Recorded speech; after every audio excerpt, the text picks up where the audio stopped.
College کا ہے، زیادہ تر افراد طالب علم وہیں کے موجود ہیں، اور ان میں کوئی کھڑا ہونے کے بعد ہماری پہچان اس مجمع سے کروانے لگے تو لوگ کہیں گے کہ یہ کوئی جگہ کی پہچان کروانے کی، یہ کوئی جگہ کی شناخت کروانے کی۔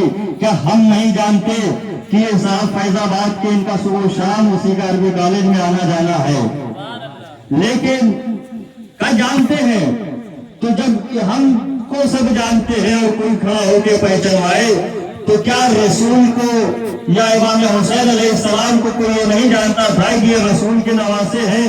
بھائی ایسا تو تھا نہیں کہ رسول مدینے میں رہ رہے تھے اور امام حسین کہیں اور تھے اور کئی سال بعد آئے تو رسول کو پہچانوانا پڑا مجمع کے سامنے کہ حسین فاطمہ بھی وہی۔ تب اس کے بعد کہیں خطبے کو روک کے فضیلت بتائی جا رہی ہے، کہیں سجدے کو تولنے کی عظمت پہچانوائی جا رہی ہے، کہیں لباس جنت آ رہا ہے، کہیں رسول ملاقہ بن رہے ہیں۔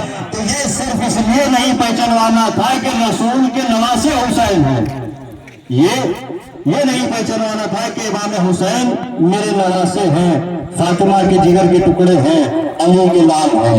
یہاں پر پہچانوانے سے مقصد قدر و منزلت تھی کہ دنیا حسین کی عظمت کو پہچان لے، حسین کی عظمت کو دنیا پہچانے۔ کل کوئی یہ نہ کہہ دے کہ ہم یہ تو جانتے تھے کہ نواسے رسول ہے لیکن ان کی عظمت سے ہم غافل رہ گئے۔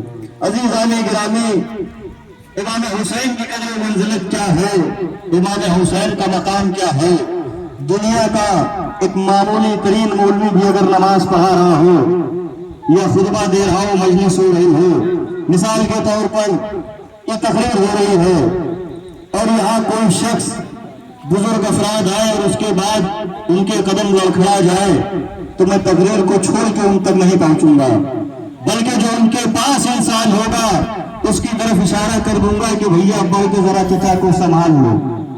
لیکن اگر وہی ہمارے بغل میں قرآن رکھا ہو اور ہمیں یہ احساس ہو، یہ گمان ہو جائے کہ انقریب کتاب خدا زمین کے بوسے لے لے گی تو اب تقریر بھی روک دی جائے گی اور کتاب خدا کو تھام لیا جائے گا۔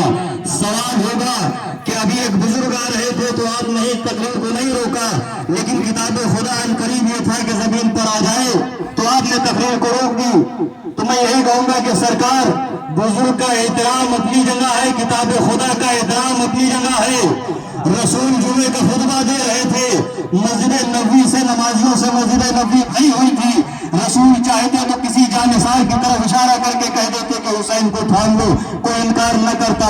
رسول کے جانشین تھے، جانثار کرنے والے افراد موجود تھے، لیکن تاریخ میں ملتا ہے کہ رسول نے نہ کسی صحابی کو آواز دی نہ کسی چاہنے والے کو آواز دی، بلکہ خطبے کو روکا اور بڑھ کے امام حسین کو تھام لیا۔ اب اگر یہی سوال رسول سے کیا جائے کہ یا رسول اللہ، آپ کسی اور کو بھی آواز دے سکتے تھے کہ وہ حسین کو تھام لے، آپ نے ایسا کیوں نہیں کیا؟ تو جب نہیں رسول آواز دے، نادان تجھے نہیں معلوم، جب نبوت نادان تجھے نہیں معلوم، جب امامت کے قدم لڑکھڑاتے ہیں تو نبوت سہارا دیتی ہے، جب نبوت کے قدم ڈگمگاتے ہیں تو امامت سہارا دیتی ہے۔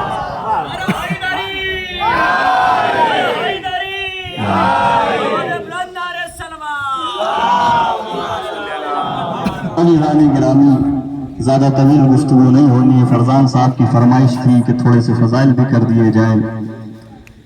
جس امام حسین کی عظمت کے لیے جنت سے لباس آیا، رسول ناقہ بنے، سجدے کو طول دیا، تاریخ کہتی ہے کہ اسی حسین کو اپنے شہر میں مدینے میں رہنے نہ دیا گیا۔ امام مظلوم کربلا اپنا شہر چھوڑ کر کے کربلا کے جنگل میں 2 محرم کو تشریف لاتے ہیں۔